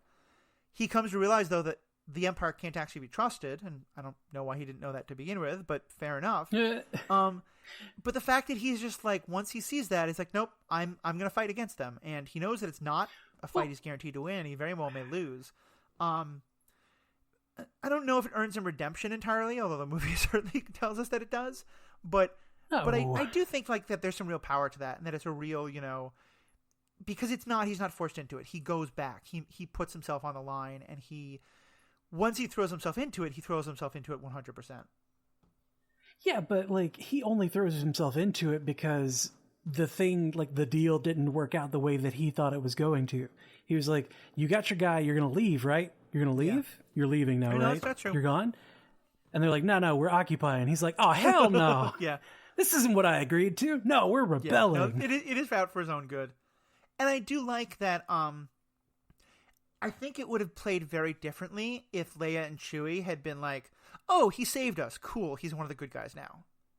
But the fact that he's like, cool, I just got you out. Look, I'm going to, like, take these cuffs off Chewie. And then Chewie's like, cool, I'm going to choke you out now. Yeah, now I'm going to strangle you. And Leia is not at all, like, talking Chewie down. She's just like, aw, that's right. He did his best. Poor man. Break his neck, please. Yeah. Tear his arms off and beat him to death with them. And poor C-3PO has to talk him all out of it. C-3PO in this movie, my God. He's like, in the first movie, 3PO was such a dick to R2. But he's gotten to the point now where he's, like, you know, good friends with him, like, oh, take care of yourself, take care of Master Luke, take care of yourself. And he's like, he calls him a couple of names, but, you know, he also says that he feels worried about him. So, like, 3PO has come around, but he's, at this point, he's no longer, like, standing up for himself. He's just, like, Han puts his hand over 3PO's mouth at one point. It's just like, shut up, shut up, shut up, shut up. And then he has the best line, like, shutting up, sir. Yeah, and, like, Leia, when he's, like, trying to tell everybody what's wrong, like, what's wrong with the Falcon, why they can't get the light speed, like, the odds of facing down an Imperial destroyer, like, they're like, shut up! Leia tells him, like, shut up! That's all he's there for, is to be told to shut up. I will say, shutting up, sir, actually is from New Hope, not Empire. And he says it to Lars, but yeah, no, definitely that whole theme is there. And he's so hot and cold on R2 in this wonderful way. You know, like, at the very end, he's like, oh, R2, why are you having delusions of grandeur? Why are you trying to, like, fix the hyperdrive? Oh, you fixed the hyperdrive. You did it. You're wonderful. You're the best. You know, and yeah, he's really kind of cruel to R2, but in a way I kind of love. And I just find it very charming. And here's where I feel like the movie does something brilliant. And it's okay because they're droids. But this movie does something brilliant, but then learns the wrong lesson from it, because C-3PO being put together backwards by Chewie is brilliant. And it adds this very funny element, but also a little bit of pathos. But I feel like because of that, then especially in the prequels, they kept trying to make C-3PO into slapstick. And it just never worked again. You know, it was like, they did it well in this, leave it the fuck alone. Right? Like, this was the one time they got to do it. Very much so. I mean, it's like C-3PO in this, like, from the first movie to this movie somehow became the whipping boy, whereas before he was, or like even in the beginning of this movie, he was somewhat useful in being a protocol droid and knowing a bajillion languages. He was like, that's not a frequency that's used by the Alliance. That's probably Imperial. or that's probably an Imperial encryption. And they're like, oh, yeah, thanks. Thank you for that intelligent insight, C-3PO. Well, I feel like we're not giving him enough credit, though, because I think, and this is something the movie does well, is it highlights that as annoying he is, a big part of why Han gets into so much trouble is that he won't listen to him. You know, C-3PO keeps warning him, like, you know, this is going to be a trap. The hyperdrive isn't working. Like, all these things. And C-3PO just won't listen. Han won't listen. Yeah, Han won't listen. Which is why it's also funny that, like, when R2 knows it, C-3PO won't listen to him. I mean, there's this whole chain of not trusting people. It's all about... This movie is about no trust. No trust being there. And then, when there is trust in Lando, it gets betrayed. But, luckily, when Lando trusted that the Empire was going to leave, he got betrayed. So it's fine. You know what I just realized? There's that really cute little scene where Lando comes up to Han and is like, I can't believe you came back here after what you pulled. And then I was like, ha, I'm just joking. Of course we're friends. Of course you can trust me. Like, it's a really cute little moment between the two of them. But I had never even put this together. Knowing that Lando already knows that the Empire is there and is going to have to turn his friends over, he's 100% manipulating Han to get Han to trust him. Like, oh, that scene seems so much more sinister now. Oh, yeah. Lando is a real bad guy at this point. No, it's very true. It's very true, and it's uncomfortable. He can't be trusted. He's skeezy with Leia. He's a dick to Han. He's manipulative, and then he tries to tell them, like, no, it's fine because I'm turning against those guys. Like, no, man, you're in it for your own good. You'll betray us the second it's feasible. Yeah. Bespin's gorgeous, though. I do love the Bespin scene. Yes. There's one little line that I don't know why it bothers me so much, but it's just like, you know, Han is flying into Bespin, and the Bespin ships are coming out there and being very aggressive, you know, firing warning shots, tell him what to do. And then finally they give him the order, do not deviate from your current path. And Han immediately takes a 90-degree hard bank left. Like, and it's one of those times where, like, the special effects and the dialogue just don't quite match up, and that's fine. But watching it now, I was just like, really? That's so obviously wrong. Yeah. But, I mean, I think they do that a lot. I think there's a lot of times where there's technobabble that they say, and there's stuff that happens on the screen, and the two just don't match up, and that's fine. Yeah, but I mean, at least along with the jargon, there's like some slapstick with it. That's definitely true. Because Han was like, give me the Hydro Spanner, and then like Chewie brings over the whole toolbox, and he just sets it down like, you figure it out, dude. I don't know what the hell Hydro Spanner is in here. And then it falls on his head. I think, if nothing else, this is the funniest of all 9 movies. All 10 movies, even. You know, it's weird to say that, too, because it's so dark at the end. Yeah. But it almost has to be. It feels like Thor Ragnarok in that respect, in that it deals with such dour material at the end. It has to be funny to offset that. I think because of it's not a... Often, I don't often love comedies. I mean, sometimes I do, but a lot of times I feel like in a comedy, what they're sort of saying is, don't try and care about the characters, because every character moment is just a way to set up the next joke. And I can think that's hilarious for a 3-minute Saturday Night Live sketch. I don't want to see that for a 2-hour movie. Or maybe even a 25-minute, TV show. This one, none of it's slapstick. It's not, we're going to have the characters break character to be funny. We're going to show you, like, in this universe, real people doing real things, and real people are funny. The characters tell jokes because the characters have senses of humor. I just think that's really well done. Yeah. So I guess we need to move on to Queel. Yeah. We do get the Ugnaughts, right? That's the name of their characters? Yeah. I believe it's Ugnaughts, Ugnaughts. I don't remember. For anyone who doesn't understand what we're talking about, the little kind of like wrinkled up dwarf people who are manning the machinery on Bespin, and they don't, there's nothing about them. Like, they sell some toys, but we know nothing about them. They're playing keep away with 3PO's head. Yeah, exactly. But later, one one of the main characters of the first season of Mandalorian, Queel, not main in that he appears in like only a couple episodes, but a very important recurring character, and that he's one of those, and that we learned that like they were all slaves and they didn't want to do this, but that they could earn their freedom. And yeah, it's really fun watching them again, knowing that we get a great character out of them. Yeah, it's it's really cool to look in the background in that scene and see like there's several pieces of that line of bot that or that line of droid that Taika Waititi bot was. There's several pieces, several heads of those in the background in that workshop. That's really cool. I guess they didn't self-destruct. Ooh, yeah, good point. Maybe they're taken apart instead of allowed to blow up. Two other kind of just things that I wanted to say, just like fun lines. One is we talked about how Vader kills that second guy, and the scene of we just see him being like, "I will go give my apology directly," and in the original, in this one they throw in a stupid like "watch the shuttle fly," but whatever. In this one, we cut away, and the next time we cut back to it is that body hits the floor, and Vader just says, "Apology accepted, Captain Nita." Like, it's such a menacing, beautiful line. I think it's like, it's totally throwaway. It doesn't matter the plot, but it's one of my absolute favorite moments of this movie. Yeah, I think there's a lot of favorite moments in this movie that are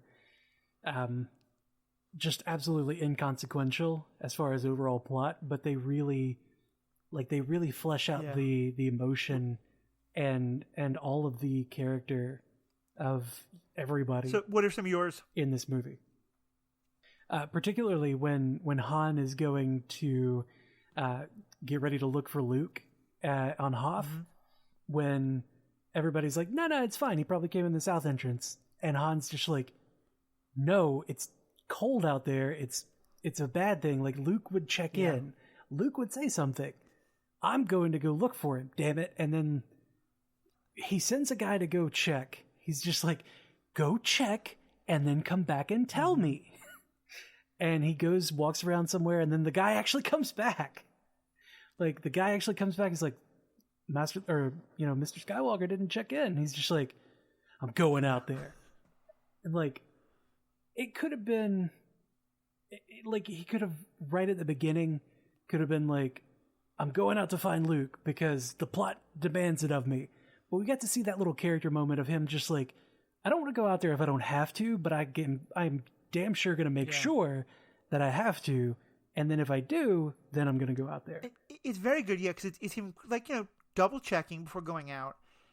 Another thing I get from it, and I think this is probably 100% headcanon, but it's a fun way to look at it, is remember, all of these people have known nothing about Luke Skywalker except he blew up the Death Star single-handedly, as they understand it. He got some help from Han.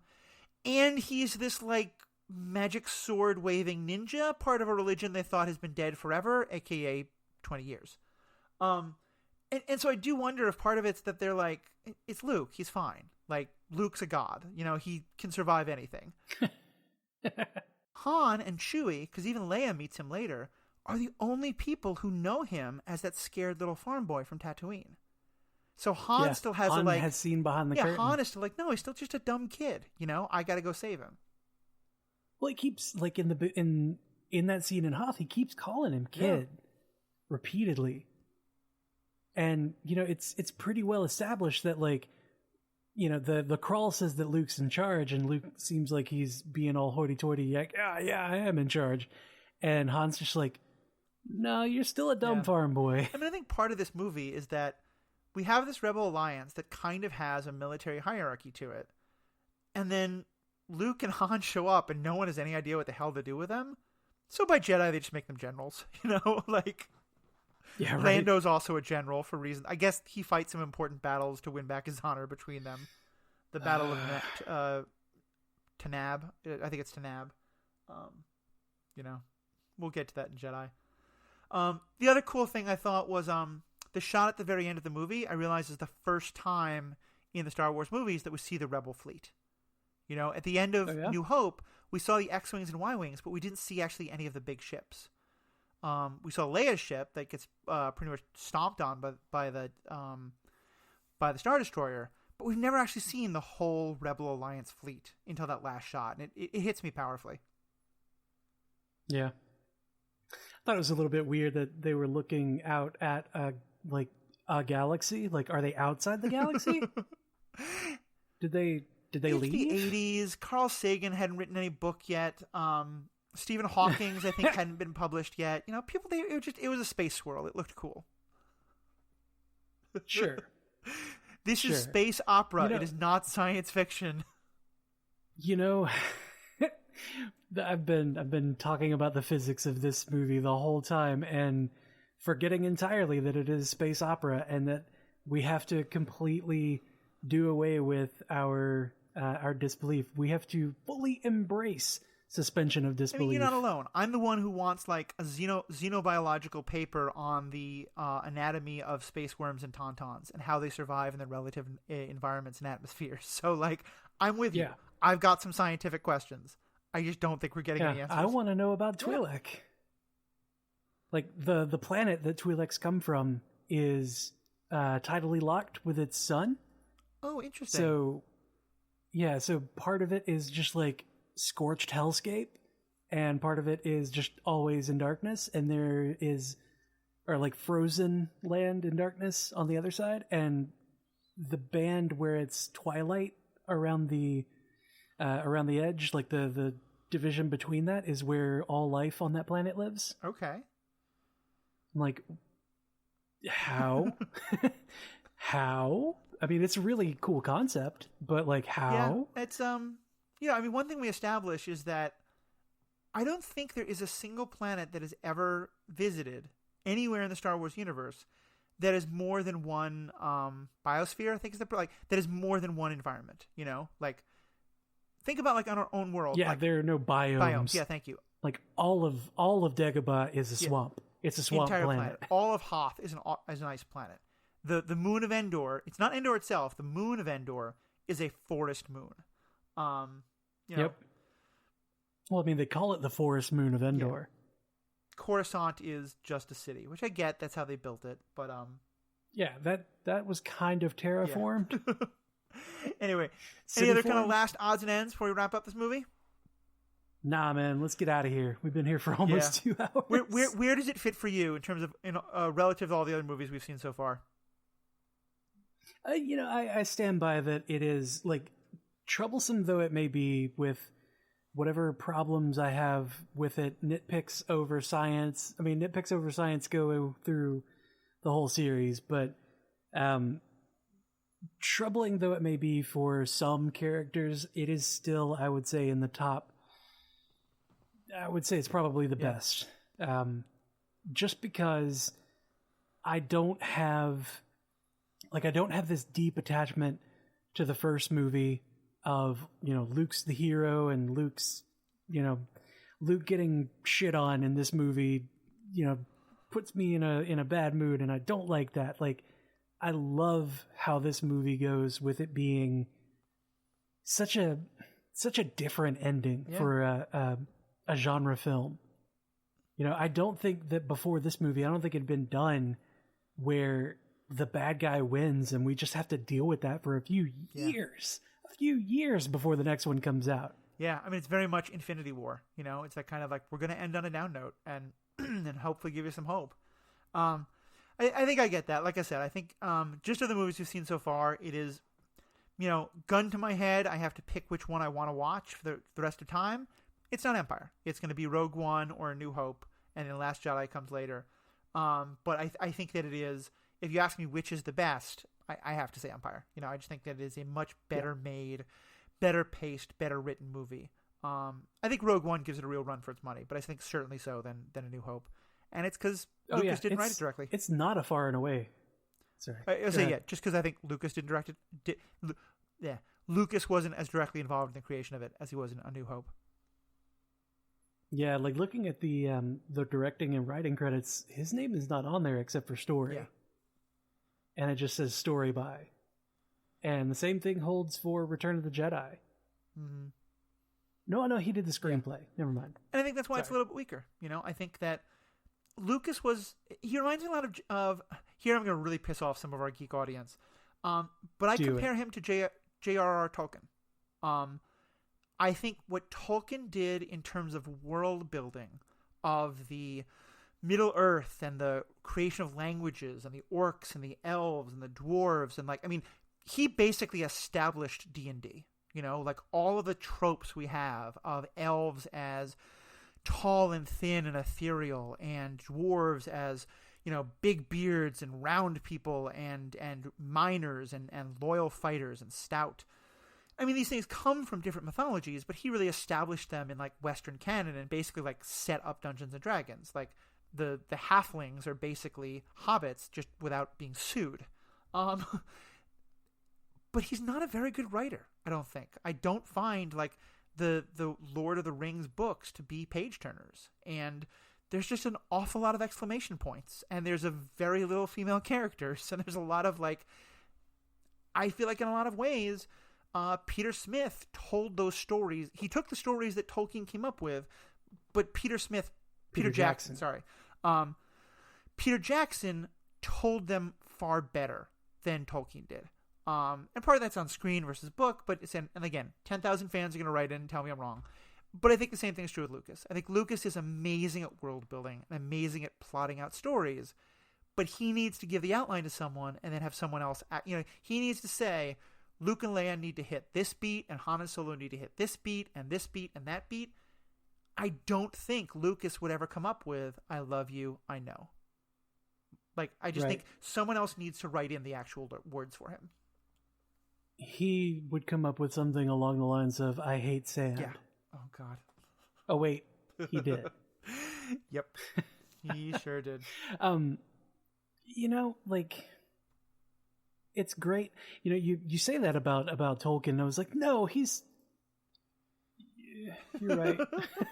Because I remember there being one specific chapter where they were on the way, like the hobbits were on the way to Bree, and they peaked a hill and could see down into a valley or into rolling fields and whatnot. There were like 2 whole pages describing what they saw on the way to Bree. Like, this was right before the Old Forest. I think it was chapter 6. Right before they got into the Old Forest, but they could see all of everything, and like there was such beautiful language involved in it, and like I could see the countryside myself because I read all of these words that Tolkien wrote about it.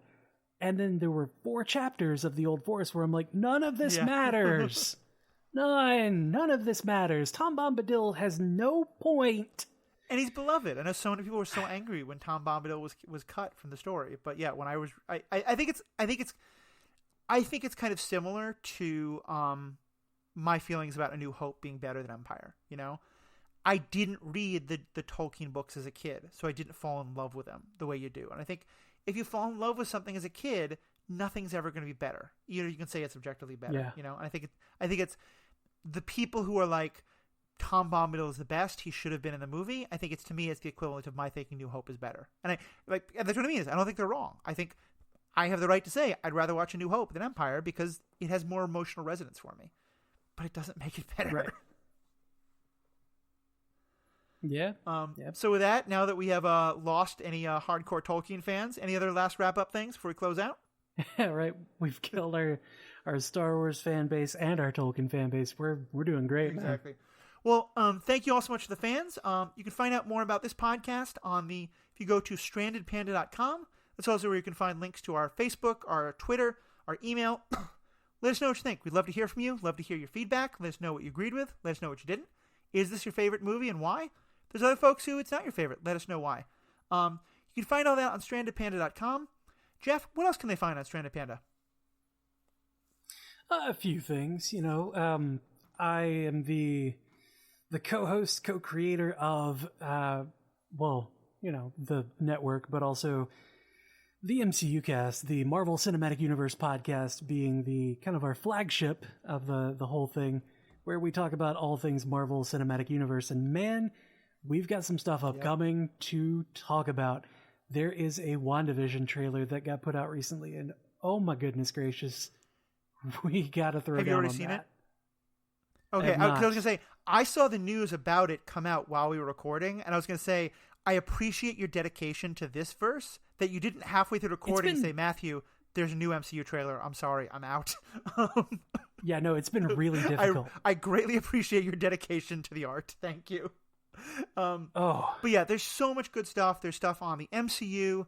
Our colleagues in the DC universe have been knocking it out of the park lately, talking a lot about the Snyder Cut, upcoming films and TV shows, doing great stuff as fans, and also talking about some of the larger issues, going deep on the Ray Fisher stuff and all that controversy and why they stand with Ray Fisher. There's great podcasts about Lovecraft Country, about The Boys that Jeff and I are on. On Binge and Assemble, they're actually now going to do a whole series on the DC movieverse, starting with Man of Steel, doing all these things to build up for Wonder Woman 1984.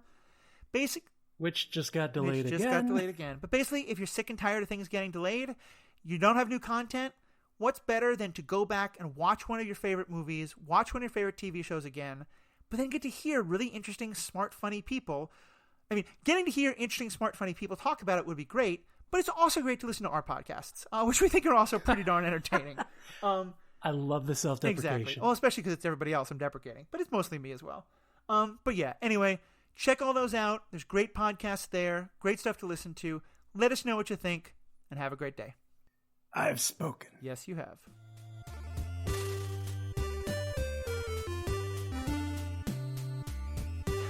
No.